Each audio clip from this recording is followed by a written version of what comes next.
שלום, ברוכים הבאים לדוקאביב 2021, בסינמטק, ברחבי תל אביב ואונליין. שלום, ברוכים הבאים לדוקאביב. אני ניר פרבר ואני האוצר של תחרות הקצרים השנה. אני מאוד מאוד מתרגש להיות פה עם חלק נכבד מהבמאיות ומהבימאים המוכשרים שסרטם משתתף בתחרות.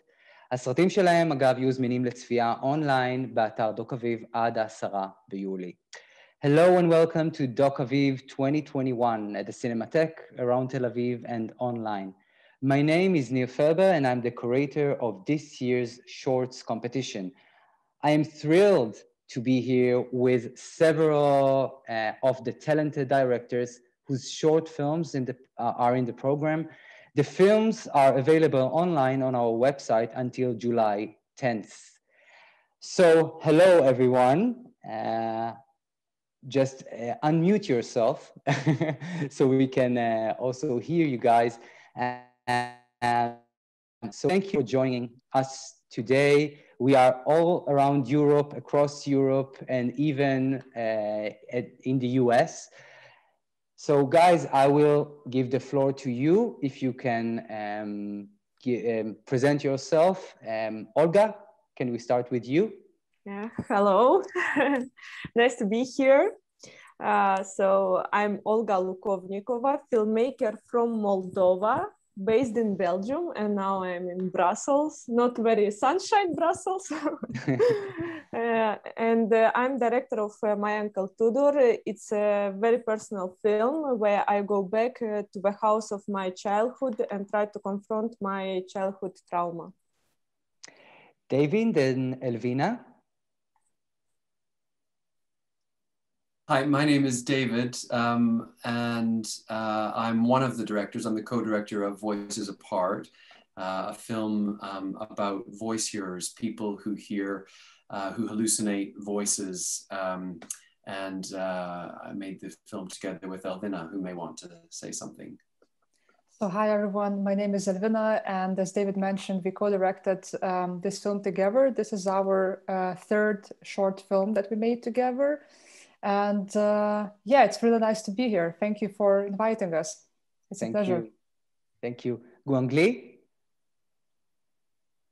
Yes, so my name is Liu Guangli. I'm from China, and I'm here for presenting the film When the Sea Sends Forth a Forest. For those who haven't watched the film, it's a reconstruction in 3D of a Chinese survivor of Khmer Rouge. So thanks so much for having me here. sorry about that. Yeah. Thank you. Maya? Yeah, hi, my name is Maya. I'm in Israel, so I was lucky enough to watch all the films in the physical screenings. It was amazing. My film is The Girl Who Didn't Know What to Do, in which I re-examine drawings and stories that I've written when I was young and try to find or a question if there's some sort of connection to a melancholy in the family. Yeah. Thank you, Maya. Jay? Hi, everybody. My name's Jay Rosenblatt. I directed and wrote When We Were Bullies. The title pretty much says it all, but it's a film about an incident that happened in 5th grade. And I go back and track down my classmates to see what they remember. Thank you. Roman? Hey, I'm Roman. I'm from Switzerland. My film is called The Game. It's a very simple, straightforward about a football referee. Yeah, I think this is my first short film since film school. Wow, thank you. And Maxime? Yes, hello everyone. Thank you for having me here. I'm also based in Brussels, and yes, the weather is terrible. Yeah, I directed, listened to a bit of our images together with my sister, Audrey. She's unfortunately not here, but the film is about the construction of the site of this space center in French Guiana, where we are originally from, but with, let's say, a Guyanese point of view. Thank you, everyone. I think we covered all our very distinguished members of the panel today.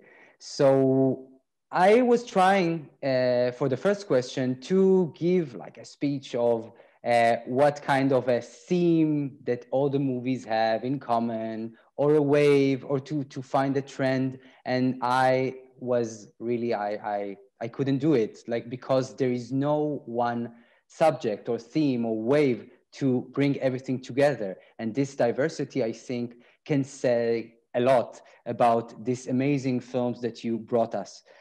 So my question is, so trying to do that, I was thinking about one thing, one element, cinematic element, that I thought that each and every one of the films, each and every one of you, the filmmakers, had a unique take on, and that's the soundtrack, the voice or the soundtrack.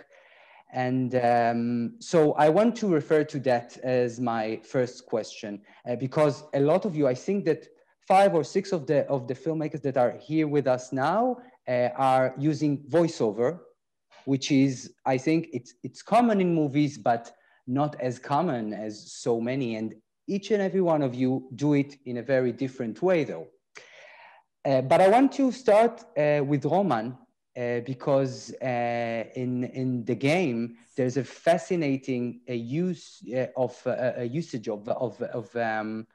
sound, like when you all of a sudden mute down the sounds altogether, and on the other way around, you are like giving extreme changes in the volume. So I wanted to ask you, how was the voice, the soundtrack, or the score, and all this audio setting of the movie was about? How did you make this? Oh, that's a big question. You mean in like sound design and editing, or also during shooting? Or? I mean, during shooting, I understand you did a lot because you were everywhere. But I mean, what was the concept you thought about while editing or before? So the film idea started with my interest for the sound. So it was very, very important in the beginning, because I always ask myself, I'm not a football fan, but when I watched football, I always ask myself, what are they talking on the field? And it's very interesting because we know everything about the players. We have a lot of statistics and a lot of camera angles and slow motions, but we have no idea what they are talking about on the field. So sound was obviously very important in the beginning. And also at the end, the sound design was very important. We had 4 weeks, which is long for a short film, I think. And also yes. in editing, because he only has a small like lavalier microphone. We all know that in documentary, it's like the classic microphone. And of course, this microphone is not capable to record the atmosphere of a stadium. It's much too complex. So what we did is we basically, we needed to construct this atmosphere. So that was the biggest challenge in post-production, I guess, and the most important one. And I will stop here because there are a lot of movies and it's a big subject. But it's fascinating. It's fascinating to think about it in the game. And from the other side, David and Elvina, your movie is basically, this is the theme of, this is the subject, the voice. And you did something unique in your movie. Can you please tell us about the idea, the way you constructed this idea to the result that we see at the end? So we recorded if 3 real people were hearing voices. And then what we've done, we gave those recordings, edited recordings, to the actors, and they've learned it.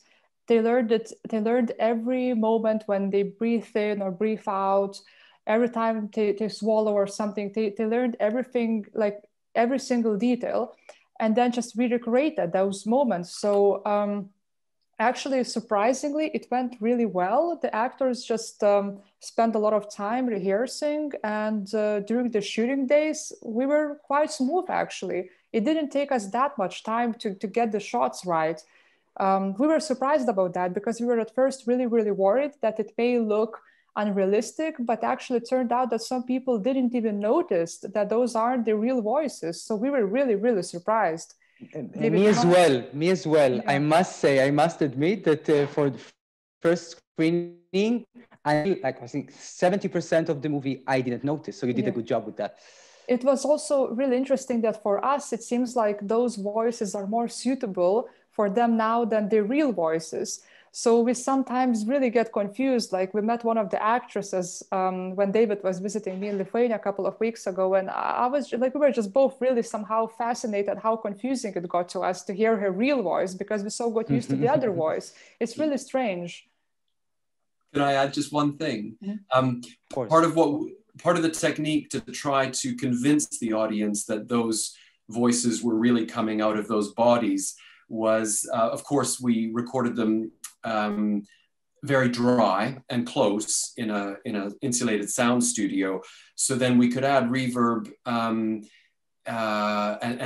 dirty up the sound a little depending on the location in which we see the actors. So, you know, a transition between, say, an interview setting where the female character is sitting giving an interview to her driving in the car, the audio is manipulated to sound like first like she's in a sort of living room to sounding like she's in a car, just to try to make it more convincing. Yeah. Right? That was the part of the directing, right? Of what we see, part of making it more real. Yeah. In order to do that.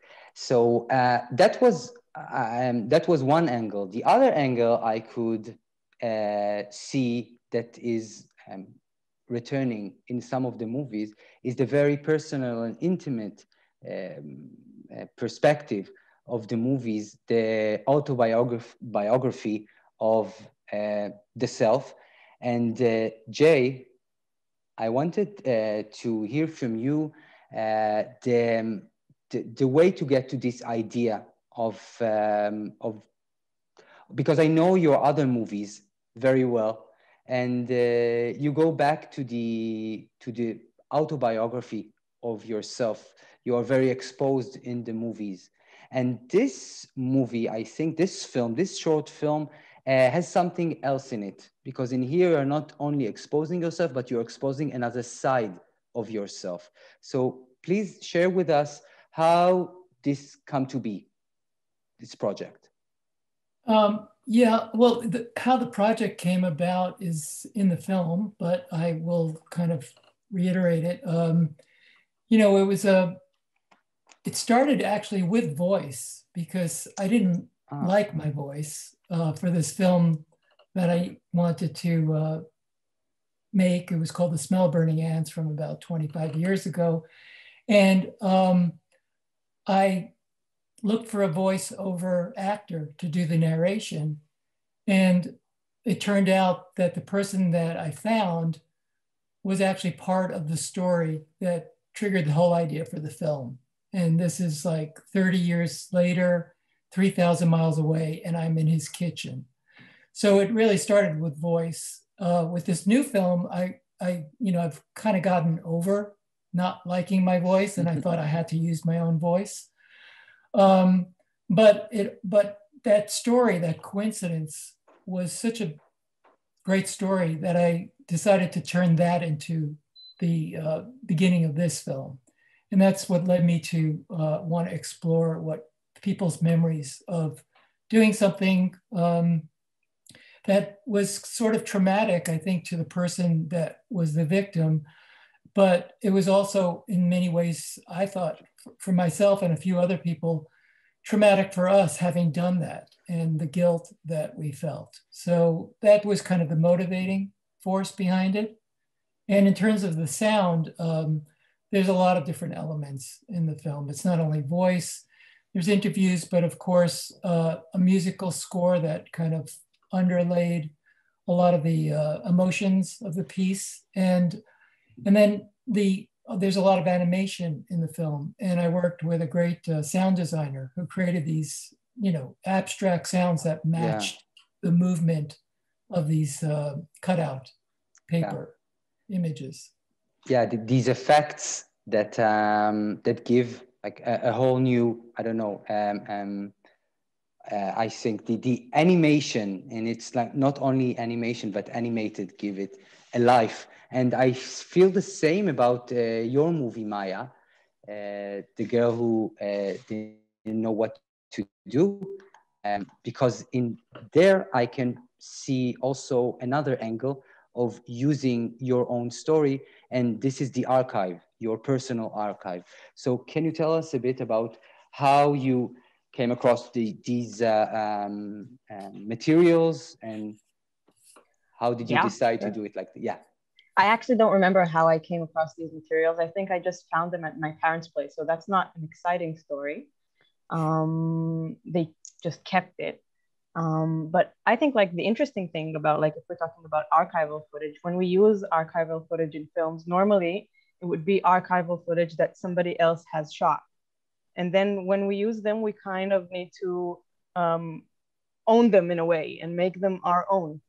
And there are many techniques of doing that. But in my case, it was my own archival footage. Even some of the video clips are archival that I or a friend of mine has shot. And I still needed to re-own them because I didn't feel it was my own. I felt kind of distanced from it. And I had to do that through the camera, through the use, like when I shot the drawings, I had to do it with a camera, and by being very close to the camera and at times even nearly hugging it and kind of embracing the shaky thing rather than going on something that is very clean and correct, which I also tried, but it didn't work. It didn't help me re-own or reclaim or whatever this archival footage. Yeah, is this answering your question? Yes, it is. And that brings me to another angle of thinking about the own dealing with personal trauma, with the personal story. And as Jay said, it also involves other people. And I wanted to ask you, Olga, because the story you are telling in Maya and Tudor is also has, I think there are other participants, not only Tudor, but your family. And I wanted to know, how did you knew what you want to do with this? Like, how can you approach this very delicate subject of family, of how to present this even to them? So this was my first personal film. I never did films about myself, and it was a challenging decision. But I had 7 months of pre-production where and it was enough time to read many books about childhood traumas, but also to work on the script. So I knew exactly how I want to shoot and what I want to shoot. But of course, documentary is a world where we cannot control everything. Yeah. And I didn't plan to have a conversation with my uncle. It was, I thought that I won't be enough courageous to do that. But this idea came in the last day of the shootings, where I saw that my uncle goes in the garden alone and sits there for hours. So I was thinking that he's analyzing his life and he has things to tell me. So that's how I decided to approach him with the recorder. And yeah, so regarding our family members, I spent a few summers in this house and I knew my family, even so I haven't been there for many years. But yeah, I knew how it will go on and what kind of events I will shoot as well. But I think also what I tried to do is to talk through the house, and the house became at a certain point the main protagonist of a film, and I tried to express my feelings through its walls, rooms, decorations, and so on. Thank you. And talking about the the little story or your personal story, but combined with a bigger story. Maxime, your movie, yours and Audrey's, is a family story, right? It's a story about from the past of your family, but at the same time, it's a story about a bigger narrative, right? A bigger history. Mm-hmm. So, yeah. Sorry, yeah, please finish. No, I just wanted to hear your take on that, because I have maybe not a specific question, but I wanted to ask, how can you combine the two? How can you do this? Mm-hmm. It's not a direct family story. Yeah, I know. But it's actually, I mean, the ones who live this expropriation, it's friends of my father. So yeah, let's say that we are really close. And yeah, it's kind of, I was still in reflection with what Olga was saying. Please, you can also, of course, relate to that. You can. Yeah, I could relate, to Olga, but also to what was saying Maya about owning archive, which I found very interesting too. Which is here not our archive. It's the archive made by the National Center for Space Studies. So it was for us quite hard to, and maybe it's a question that could relate also to the film of Guangli Liu, I guess. It's how you relate with this gaze, that is mainly a gaze that has been made by French people that came in French Guiana and document the installation of this site. So for us, the experience of archive was intense because we were somehow, it's overwhelming, and you need at some point to see how you find position in this way of seeing, in this gaze, which is not yours. And so, but we really soon went to the needs of something of a voice that was personal, because this is why we went to the friend of our father to give intimacy to this story. And this is also why there is a lot of absence of images, a lot of void, because sometimes there is too much images. Yeah. And actually what was before, which was this village, Malmanouri, I mean, there is no images of it. So we were not in the desire of, how we say that, cover the voids by an image, because actually for us, it was more important to let this absence of images with dust also, with which is actually the beginning of a shot, the beginning of a film. And for us, it was more strong to speak about what happened, which is actually a destruction. So, yeah. I think it's beautiful because you use a lot of blacks.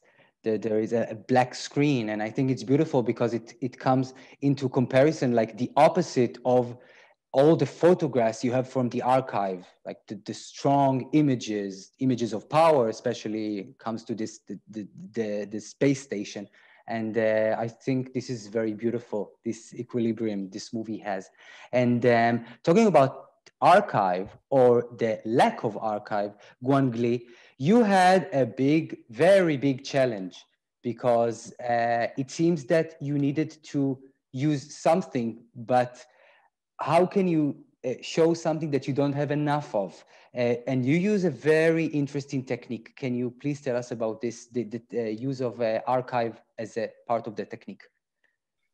Are we still in the same question about the sound part, or no, you can talk about sound as well, but I was like floating with my mind. So yeah, of course, because my film is based on archive images. We could see that.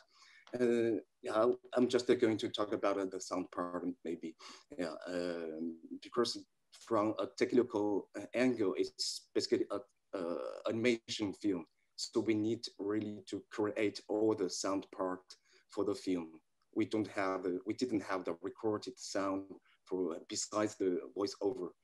So basically, I needed to create all the sound for the film, and so I spent a lot of time to find the particular texture for the soundtrack, and I was lucky. I think this is the part interesting me the most, is that by making the documentary project, you can meet new peoples, you can always discover new things. So by making the project, I met a lot of new friends. They maybe have the same experience. They are refugees from Cambodia, and one of this family has brought a lot of old ancient music and cassette from Cambodia. And I was so lucky I could have these materials. Yeah. So these materials I could make the sound part of for my film. So it's really, this part is fascinating in documentary production for me. You can continually meeting new peoples and finding new possibilities for your creation. So yeah, and I don't know if Do you want to also refer to the sound, the sound idea, because you have like a story that is told by one person perspective? Do you want to tell us how you came? Is this the idea you started from? Did you want to tell a bigger story, or this not bigger, but did you want to tell more stories, or that was the idea from the beginning? Yeah, the whole story based on the voiceover, yeah, but for telling story, I mean, my interest is to discussing how we actually see the world, how we actually use archives. Like for me, or today, archives help us to understand history, but we need to know in which context the images were produced and with what kind of intentions, especially in the case of Khmer Rouge, because they have just blocked the whole country during 4 years, and there were so less images were left. So we have basically two kinds of images. One is the Khmer Rouge Cambodia propaganda image, and the other one is that we filmed the ruined country after the fall of the Khmer Rouge. So we need actually to imagine what exactly happened in this country. So for me,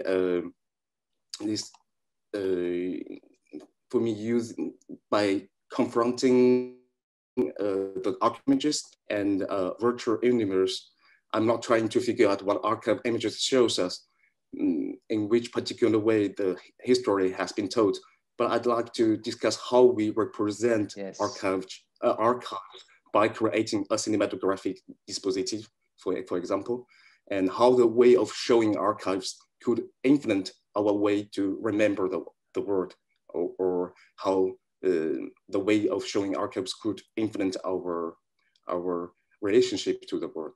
Yeah, that's what I'm going to say. Thank you. That's beautiful. Thank you. That's beautiful. Does anyone want to relate to something that another member talked about? You want to add something? So I will continue. We called this panel Making Short Docs in the Festival and Digital World, and Guangli said something, to meet people. This is something that we didn't have a lot in the last year, to meet people, especially in festivals. So I wanted to ask you, I have many questions, but I want to ask two questions. You can relate to whatever one you want. What was your festival experience this year, or lack of experience this year? And what do you feel about the digital platform as an alternative stage for your short? Not only this digital platform, but maybe for the future, maybe this is where we're going to. I would love to hear your ideas, thoughts about this. Whoever wants to start can take the stage. Yes, Jay.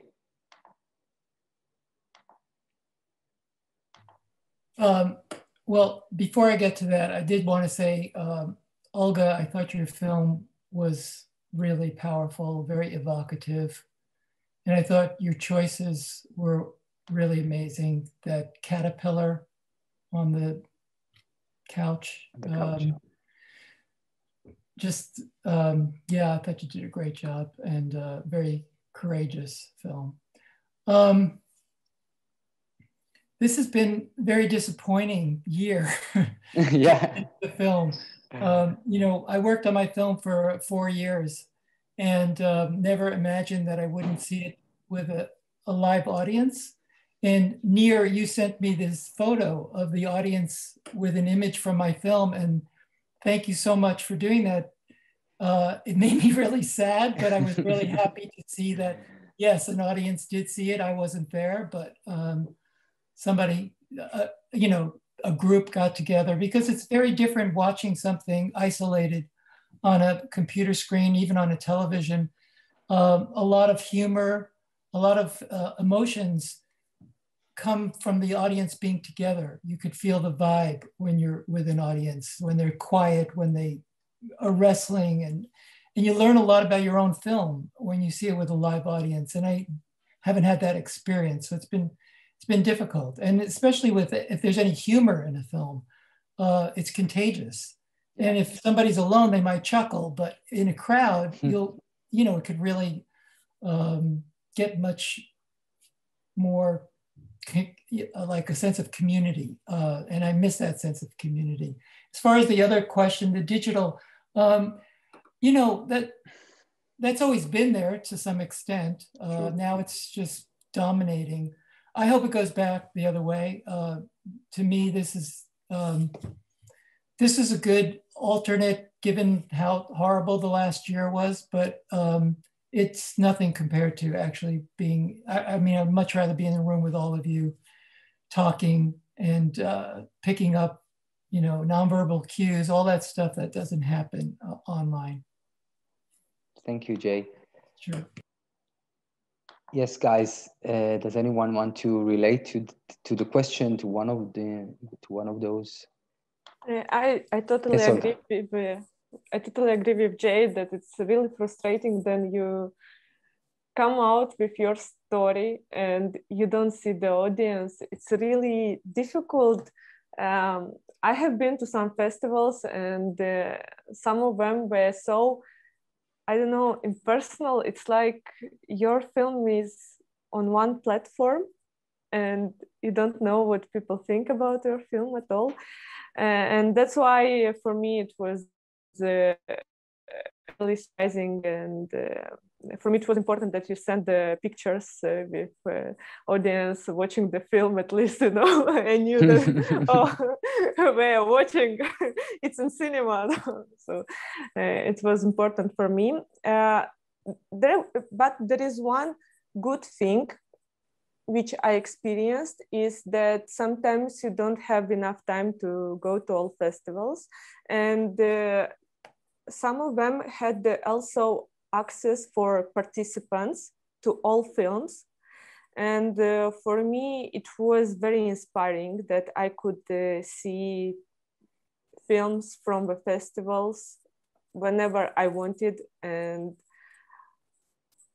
because you don't have enough time when you are in the festival to see all films, because they are at the same time several screenings. And this was a good thing, one platform with all films where participants have access from wherever they are. So this was a good experience. It's a good experience. But I agree with Jay that cinema is a collective experience. For sure. I think that for shorts, though, I think there are not enough platforms in festivals, and I think that maybe, and I'm with you guys, I'm with the physical for sure, but I think that short films should have more platforms, And if not in physical, maybe we should think about an alternative, not digital maybe, but something else. I don't know what. I'm only now going with my mind. So I wanted to ask, because we are celebrating today the short films this evening. So I wanted to ask about maybe did you have any references from short movies? Thank you to Maya for the question. Did you have any, I don't know, because we usually take references when we ask directors, they're giving us from literature, from poetry, perhaps, from theater, and of course, cinema, I mean, features. But did you think about other short films that made you, that made you like your movie more accurate to accurate things, or to think about other things? The platform is yours, guys. Whoever wants to barge in.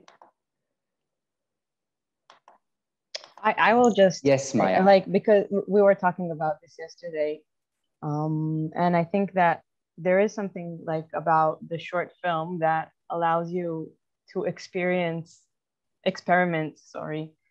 with form in a way that you can't in a longer film. I think, I'm not saying this is like 100% of the cases, but the short film allows that. And I know that for me, like in this film and also in my last film, my references, I was surprised to figure out, because I didn't think about it, but in both films, my references were other short films that were experimenting also in form in some sort of way. And that's why I was thinking like whether other people also had this experience, like watching other short films and sort of thinking, wow, there's something interesting going on here. Maybe I can try out something, maybe not exactly like this, but something else. And how did that affect you, like as you make your films? Do you use them as inspiration? Do you use other short films as inspirations sometimes, even from the past, from the 30s, from the 40s? Roman says no. No, I mean, inspiration is everywhere. So yeah, it's very difficult to answer that questions. I mean, the car scene with the father and the car. Yeah. My brother, every Christmas, he gives me a present. It's a book about photography, photography art. And for inspiration, also for small movies, I just open them and look at the images, but thinking about the subject. So in one book, there were a lot of pictures about cars. And I think, yeah, cars, I need a scene with blah, blah, blah. And then it comes together. Probably this is, but I think we all agree on that the inspiration is everywhere. Yes. Any other comment, Bibi?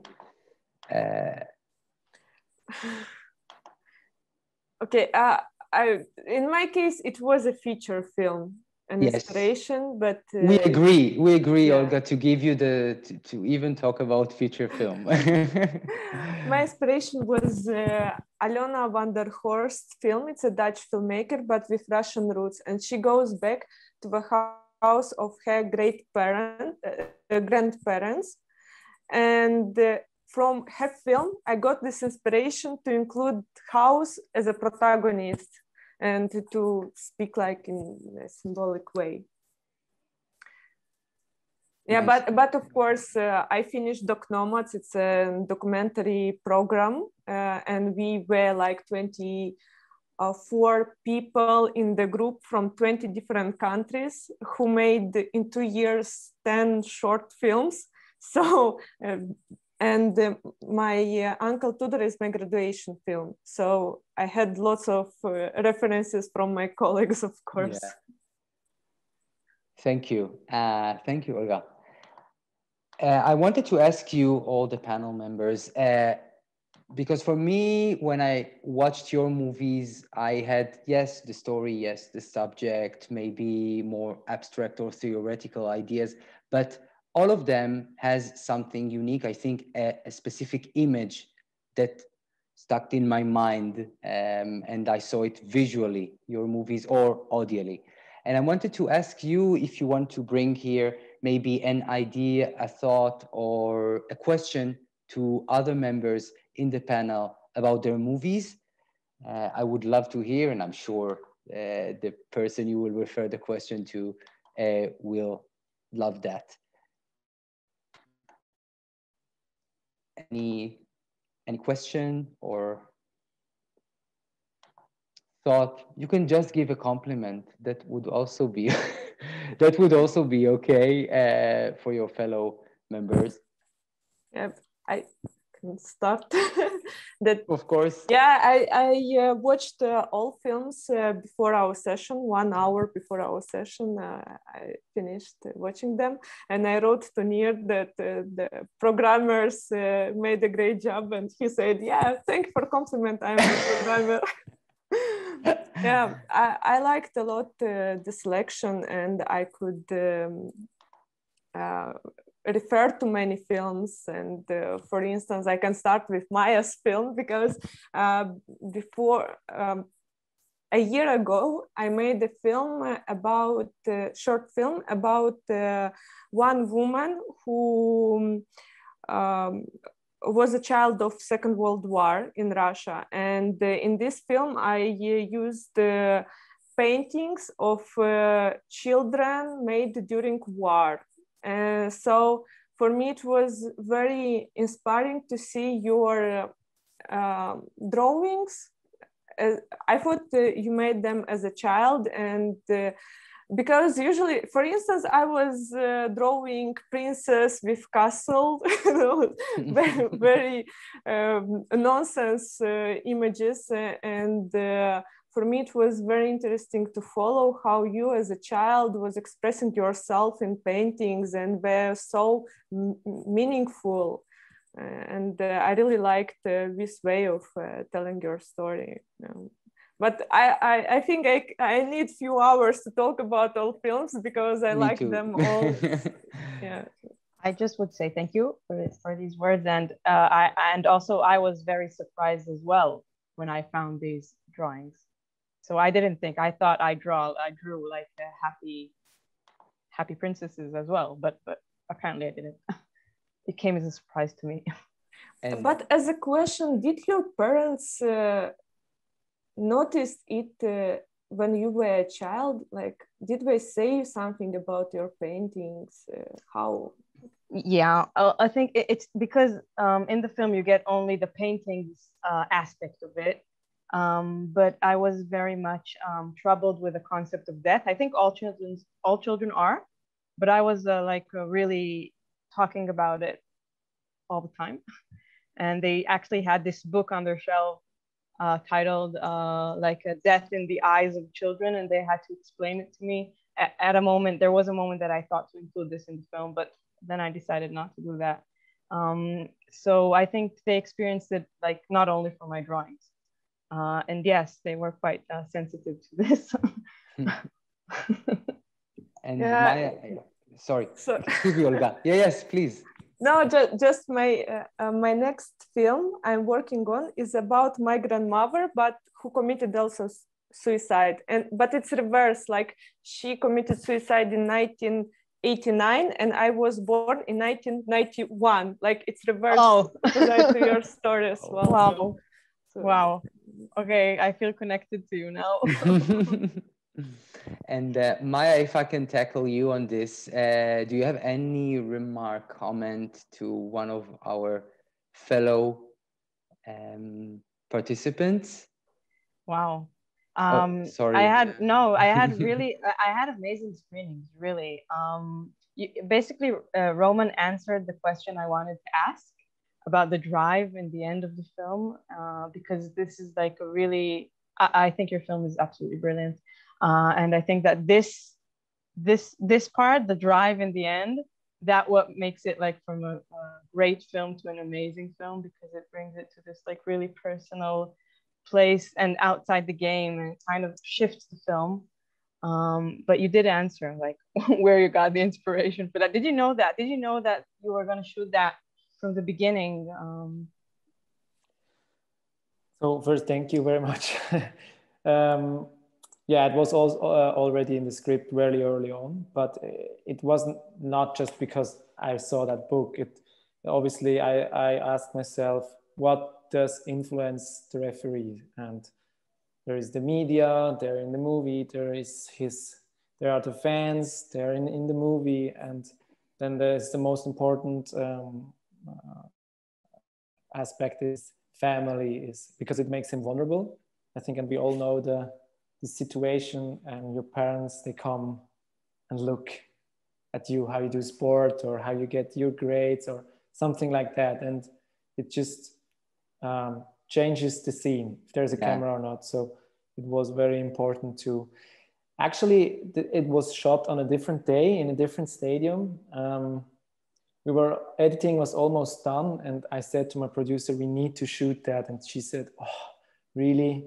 They live in Turkey and blah, blah, blah. So we asked the father and the mother to come. The mother didn't come. She's too old now. The father came, had a 3 hours train ride to Geneva and was there in the stadium. And I just hoped from the bottom of my heart that he's going to be in the movie because, yeah. So they started talking, and I didn't know what they were talking about, but I was very, very happy when. But this drive, it was after another game? Okay. Yeah. It was, he was at the game and then he entered the car. And so they were really talking about a game, which was. Yeah, because you can feel it like from the energy. Yeah. I feel like a bully when I when think David specific. But excuse me, Maya? I'm saying that David raised his hand before. David, yes, please, David. Thank you. Well, I was just going to say in relation to Roman's film that you were asking here about images that struck us, and one of the images that really stood out for me was a common one actually in the game, which is the really close shot of the ref running around the field, and juxtaposed with this wall of the audience in the stands, creates a really threatening environment for me, because you don't see, the frame is so tight on the ref, and you feel like there's all these threatening elements just beyond what you can see. It's almost like a horror film, where the threat is always just beyond view. And I thought that was incredibly effective, really effective. Thank you. Thank you, David, for this comment. And anyone else wants to add something? Well, I was just wondering, sorry, just coming back to Olga again, I was just wondering, did you show the film to your family? That's the question that I had. And if you don't mind to talk about that a little bit. I feel like I need to make another film, like life after the film. Because, the film was the important process also in my family, because we never talked about this issue, and there are other victims in the family.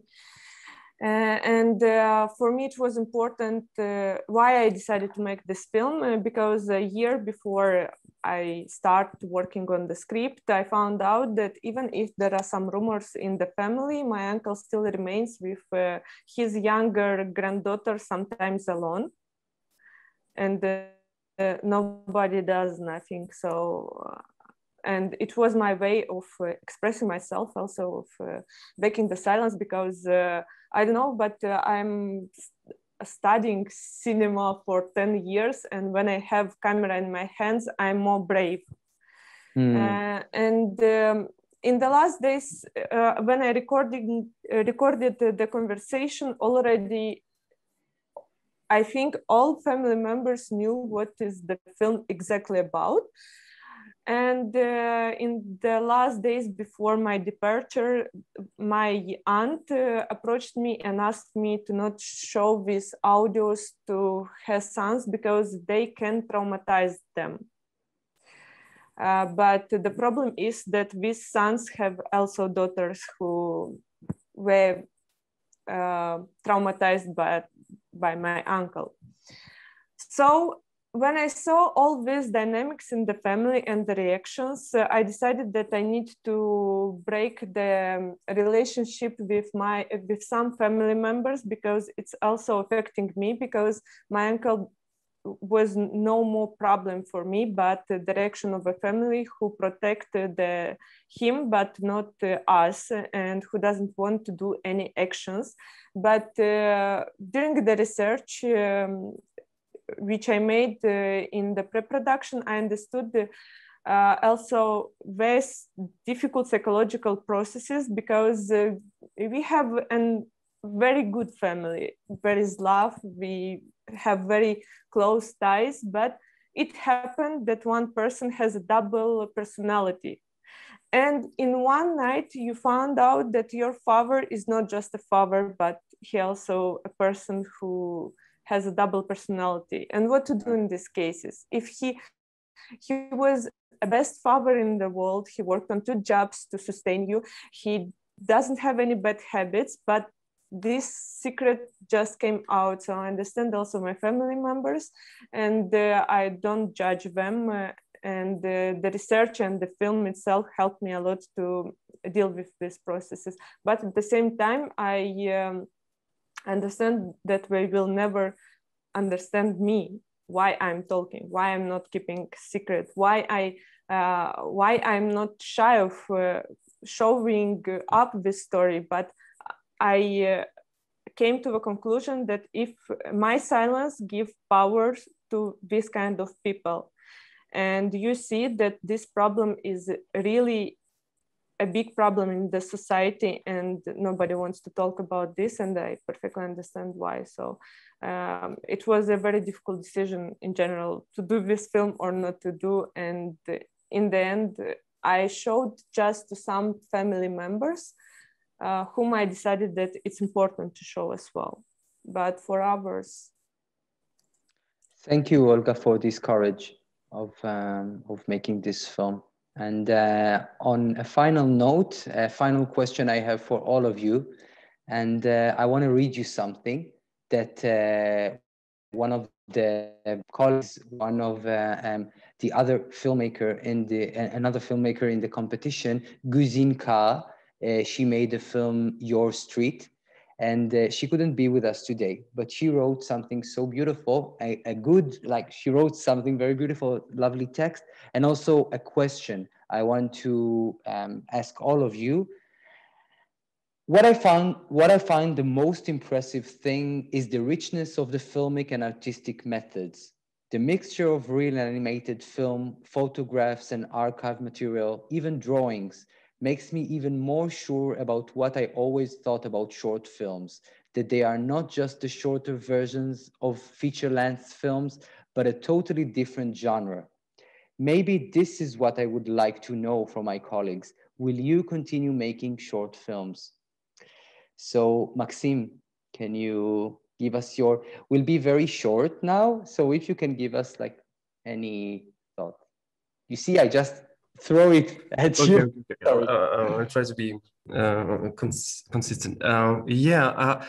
It's a very good question. I'm sure the short is offering a lot of ways of being very precise with some elements in history or with voice and with experiences. But I know also that I want to develop. We want to develop more with my sister this story that also needs a feature length, that needs a time to have a different experience of time regarding this history. So I think, it's two experiences, but we are interested by both. So, but it's, Roman? Well, I think there is one fact, and that's very important, is short film is it's harder to live from, like financially. Feature film is just, there are more possibilities. That's a fact. But on the other hand, it's always the subject that decides. I think it's very important. So, yeah. And what I want to say, I can really say there are so many different movies And I always ask myself after seeing these blogs that awards in short film are a very controversial thing because it's so difficult to compare this with one another. I totally agree there need to be awards, it's very important. But on the other hand,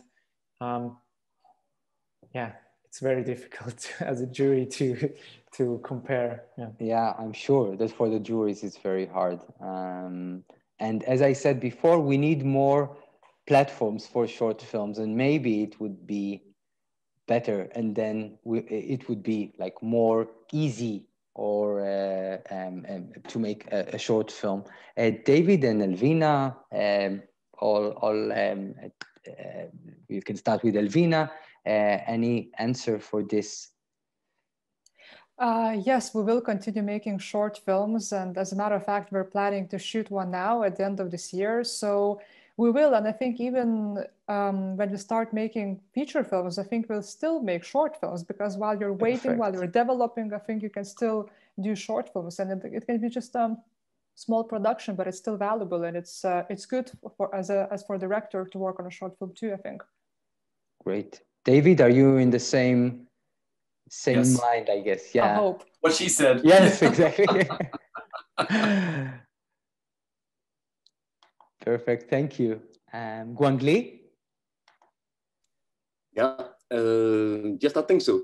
I think I'm going to make more short films, but for me, I'm more a digital artist than a filmmaker. So I'm already very happy to be here. For me, it's really a great selection this year, and I loved all of them. And so I think I will continue to make new experience and try new things.